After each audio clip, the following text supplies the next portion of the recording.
Les vacances de la construction ont démarré avec plusieurs drames sur les routes du Québec. Bienvenue à Nouveau Info Québec.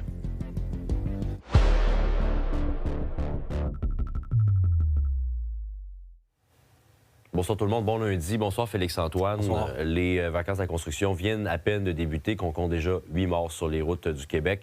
Dans la région de la capitale nationale, je comprends que c'est surtout les motocyclistes qui ont eu des accidents. Oui, c'est particulièrement inquiétant, Jean-Simon. Dans les dernières 24 heures seulement, on parle de 3 accidents impliquant des motocyclistes, dont un qui est décédé hier après une manœuvre possiblement dangereuse sur l'autoroute, a perdu le contrôle de sa moto. Et un peu plus tôt, aujourd'hui, c'est un autre accident impliquant un motocycliste du côté de Saint-Henri-de-Lévis. Son état est jugé critique au moment où on se parle. Donc, bilan très inquiétant qui s'ajoute à ces 8 décès dont tu as parlé, et qui nous ramène à la mémoire l'année dernière, qui était une année record, 38 décès lors des vacances de la construction 2025. Ça s'était pas arrivé depuis 2011, donc une année qui inquiète. Et du côté de la Sûreté du Québec, bien, lorsqu'on leur en parle, évidemment, il y a beaucoup de sensibilisation qui a été faite en amont, mais maintenant, on est surtout rendu à rappeler aux conducteurs que la majorité de ces accidents, du côté on parle d'environ 80 du côté de la SAAC, bien, ce sont des accidents qui étaient évitables. Il y a un humain derrière le volant qui prend cette décision-là de peser sur l'accélérateur, de se laisser distraire par son téléphone cellulaire, de ne pas porter attention à son environnement, d'avoir peut-être mal planifié son déplacement de vacances et là, on est pressé. Et c'est dans des circonstances comme ça que sont survenues les collisions mortelles des derniers jours. Alors, on est allé en prévention, mais maintenant que les vacances sont commencées, on vous dit, nos policiers vont être présents sur la route. Qu'est-ce qu'on fait pour sensibiliser davantage? Bien, dans les prochains jours, vous pourrez peut-être voir là, un corbillard blanc de la SAAC se promener sur les routes avec des signatures. C'est ce qu'on invite les gens à faire, signer une espèce de contrat moral pour rappeler, bon, évidemment, les risques qu'il y a sur la route, mais aussi qu'il faut améliorer nos propres comportements. J'ai demandé un peu la motivation derrière cette campagne à la SAAC directement. Le bilan de l'an dernier, le bilan record de l'an dernier des vacances de la construction nous a fait dire qu'il faut qu'on arrive avec un concept différent, un concept original. Donc là, on va là où il y a des gens, là où il y a du monde. Alors, on se promène dans les endroits publics et dans les festivals également, justement pour atteindre le plus de personnes possible.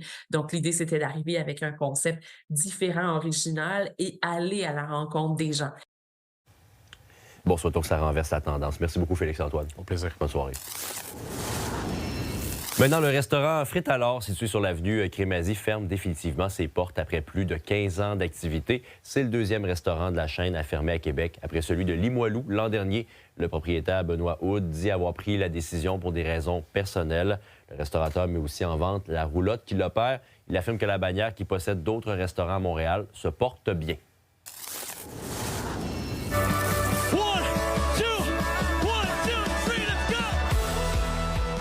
C'est une vidéo spectaculaire prise lors du Festival d'été de Québec et qui fait le tour des médias sociaux.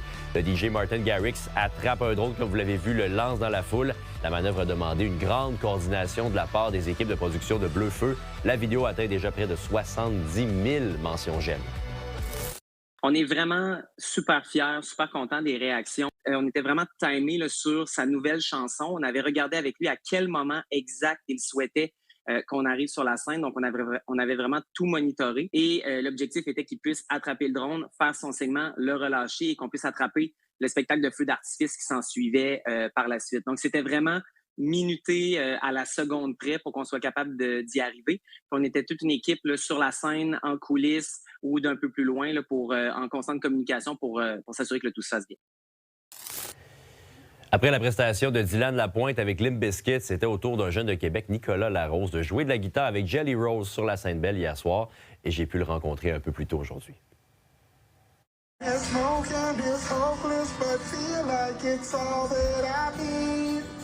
Salut Nicolas. Allô? Je te vois plus proche qu'hier. J'étais dans la foule au show de Jelly Roll quand t'es monté sur scène. Écoute, je joue un peu de guitare, je suis pas à ton niveau, mais quand je t'ai vu commencer à jouer fingerstyle avec Jelly Roll, je me suis mis à ta place, je me suis dit, ça doit tellement être stressant. Comment tu te sentais? C'est sûr, c'est stressant. Nicholas, Quebec City, baby! Tu sais, il a joué la première partie une fois, puis quand on a recommencé, j'ai juste arrêté de penser. J'étais plus là, dans le fond. J'ai juste joué. Fait qu'au début, quand je voyais tout le monde, c'était stressant, mais on dirait que je me suis habitué comme assez vite.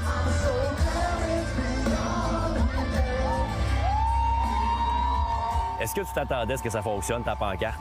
Oui. Oui, dans ma tête, je me disais que ça allait marcher, mais j'avais quand même le doute.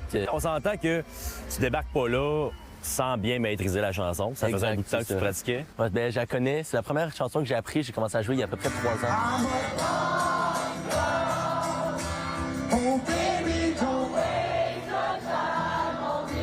Puis une fois que j'ai su qu'il venait en mars, je me suis pratiqué juste cette chanson-là pendant 4 mois. Est-ce que ça avait une signification particulière, cette chanson-là? Parce que sur ta pancarte, c'était marqué « It would save me ». Est-ce qu'il y avait quelque chose de vrai là-dedans ou c'était juste un jeu de mots? Ben, c'était un jeu de mots à la base, mais là, que le nombre de fois que je me suis fait demander, ça m'a fait penser un peu au COVID, genre, parce que je rentrais au secondaire, c'était vraiment tough.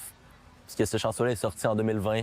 Fait que c'était quand même en repeat quand elle est sortie, là.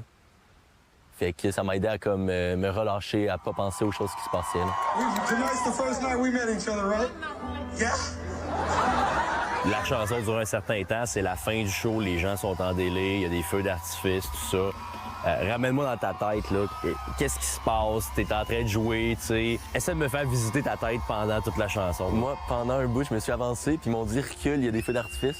Je prends un pas, puis ils commencent, j'étais à comme peut-être 1,5 pied des étincelles qui tombaient. Fait qu'une chance qu'ils me l'ont dit, ça m'a fait peur quand je suis descendu. J'étais super content, tout le monde était super hype, fait que ça m'a comme remis sur terre un peu, là. C'est le plus beau moment de ta vie? Ah ben oui. Ça va prendre de quoi pour topper ça? Ça va être dans la barre et haut. Ouais. Puis Jelly Roll, tu l'as trouvé comment? C'était le meilleur show du FEC. Ouais. Merci, Nicolas. Merci à toi. Salut.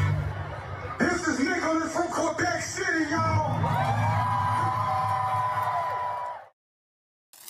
Et on continue à parler du FEC parce que je reçois en studio le directeur général de Bleu-Feu, Nicolas Racine. Bonsoir, M. Racine. Bonsoir, ça va bien?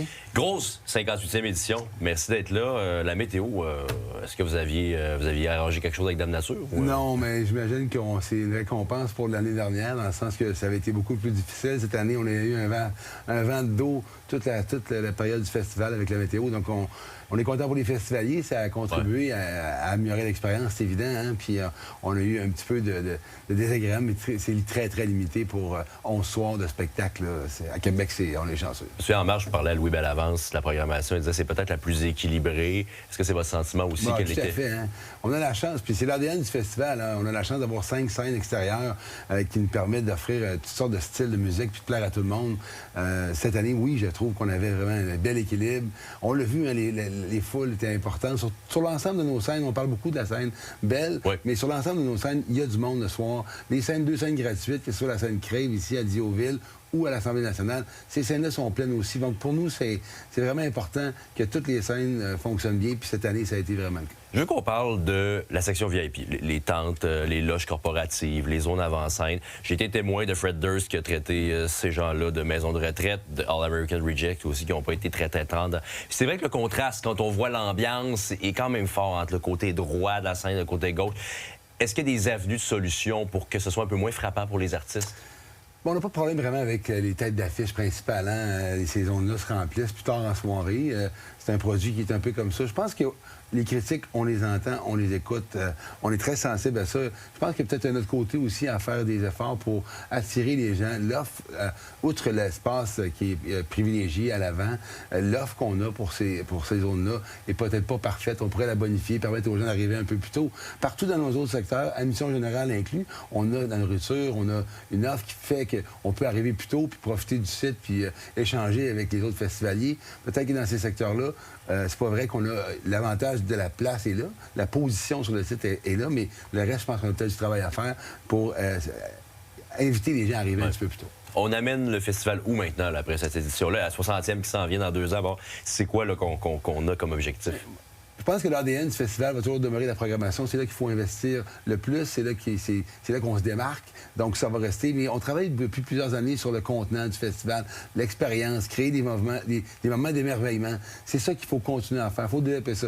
Nos bases sont très solides. Les équipes sont très compétentes. On le voit. On a essayé des choses cette année. Ça s'est bien passé. Je trouve ça le fun qu'on essaye, parce que si on essayait rien, ce serait plate. Donc, on essaye et ça fonctionne. Donc, il faut qu'on aille de cette ligne-là pour continuer à améliorer le produit. Nicolas Racine, merci. Ça fait plaisir. On se dit à l'an prochain. Merci.